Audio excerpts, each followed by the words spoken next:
Okay, good morning, everyone. Today is Thursday, February 24th, 2022. The time is 9:01 a.m.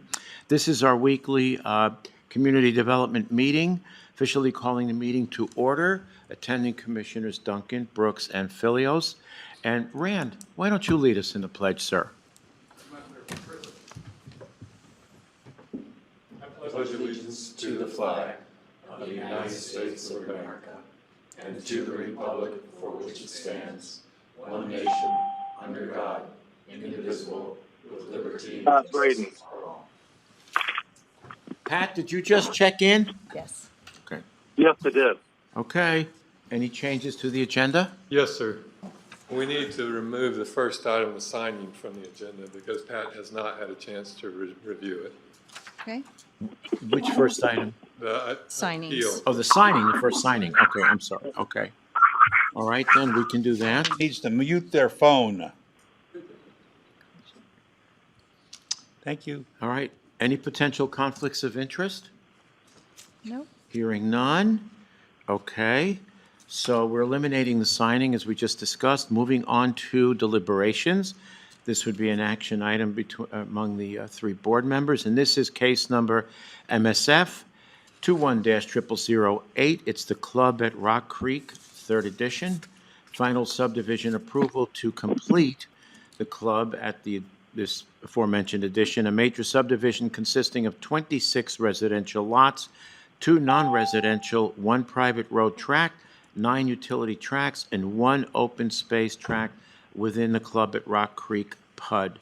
And at this point, I'll turn it over to our planner. Vlad, take it away, sir. Good morning, Commissioners. For the record, Vlad Finkel with Kootenai County Community Development. I will not bore you with the specifics of what you just stated, but I'd like to remind that the purpose of the delibs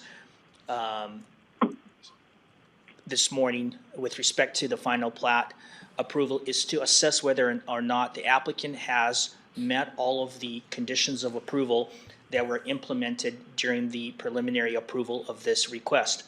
I'd like to remind the board that this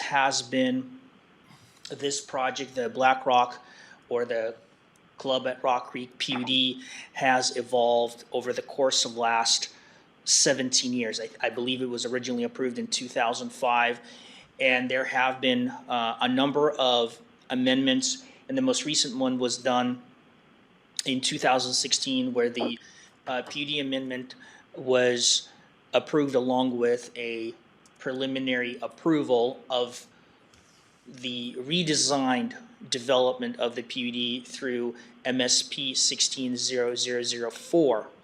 At that time, the applicant requested that the phasing of full build-out be completed in a span of 20 years. That was approved, and the board did side with the applicant that a modified phasing process or schedule would be appropriate and feasible, given the fact that this is a fairly complicated PUD consisting of 935 acres with 417 units to be constructed at full build-out. The first or the second phase, the second addition, phase 1, was approved in 2018 and has subsequently been recorded. This is the 3rd edition, phase 2 of the modified amended PUD and approved preliminary plat.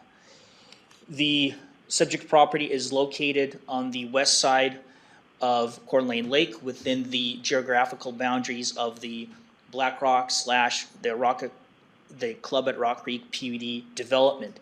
It's located on the west side of Lofts Bay Road and gains access via Chalk Hill Drive. The applicant has recently completed a boundary line adjustment with the other parcels that are included as part of the PUD. The area that's highlighted looks more like, I'd say orange in color, is the overlay map of the proposed parent parcel for this final plat. The county assessor's map does not have the most recent BLA reflected in their system at this point. Therefore, we had to do it ourselves in our GIS system to make sure that you have a visual of the proposed boundaries of the final plat. The parent parcel consists of 66 acres. However, based on the PDU amendment that was approved in 2016, there was a comprehensive density chart that was established that created the density intervals or density ranges for each phase and areas.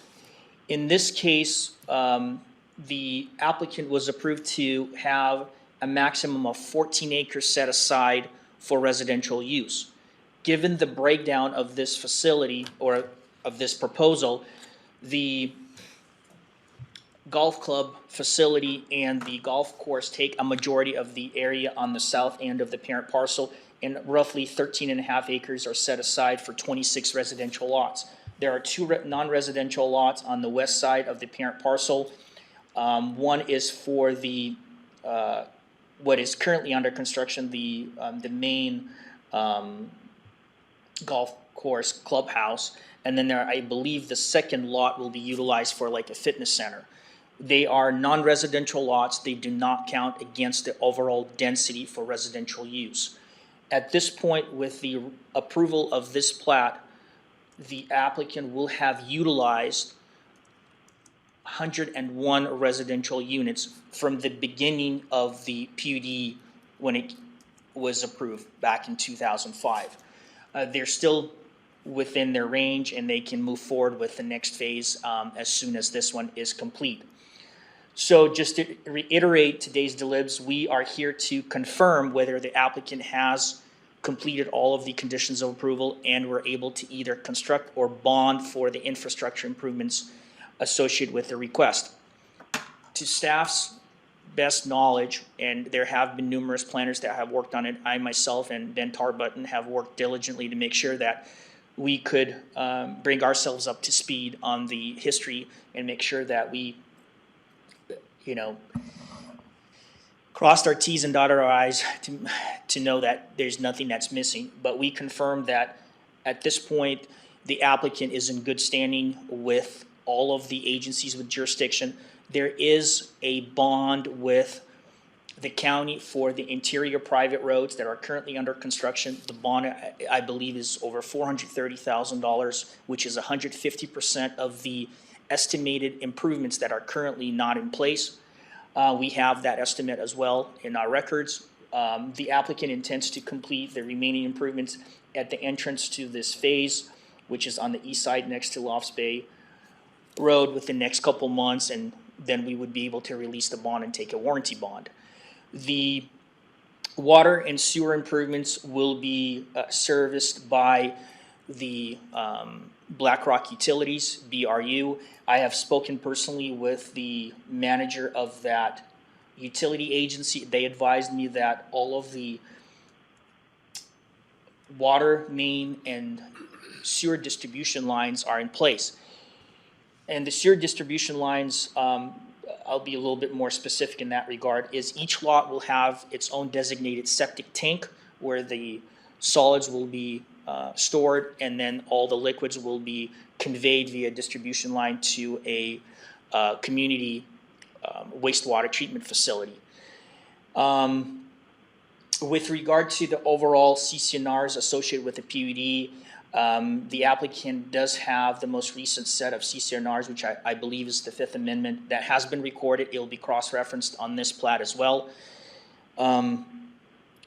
And then the other miscellaneous conditions, based on our assessment, have also been complied with. So we believe that this can move forward to final plat recordation, and we request that you approve this at this time. Okay, thank you. Any questions for Vlad? None? Vlad, when did did this go before the hearing examiner? So the hearing examiner approved the preliminary plat, and I believe the preliminary order of decision for MSP 160004, which approved along with the PUD density was signed on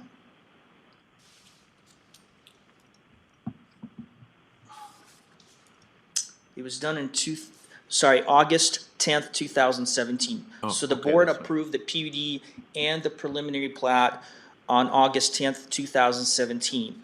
The request for final subdivision approval of second edition was signed on December 13th, 2018. Okay, And because the applicant failed to complete this phase within 2 years as allowed by code, every 2 years you must submit a new phase, they requested an extension, which Director Callahan had approved. signed on December 22nd of 2020, which would make this project expire January 2023. So they're still within their time frame for this project to move forward to final plat. Fair enough. And a final plat request does not require HE review because it has been reviewed and approved at preliminary stage.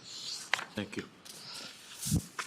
No questions? I have no questions. Nope, I'm Motion? good. I move that we approve case number MSF 21-0008, which is the third edition for the club at Rock Creek.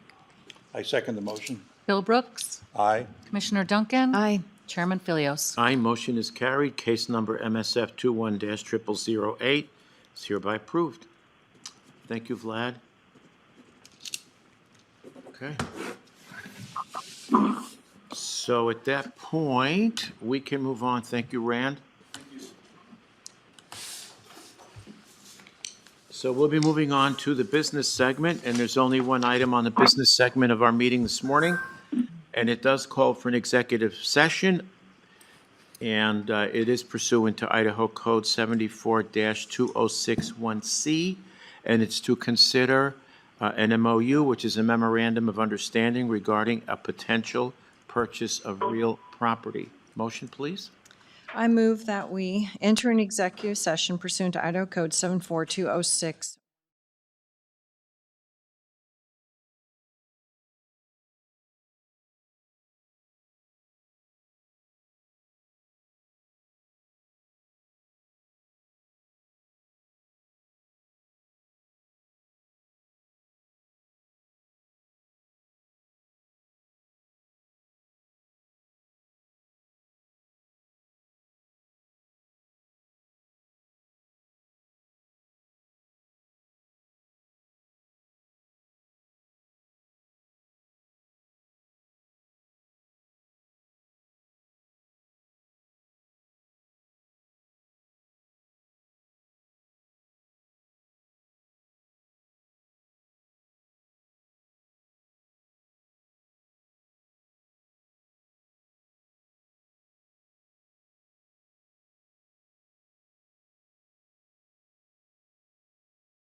So the time is now 9:45. We're about to exit executive session. Is there a motion?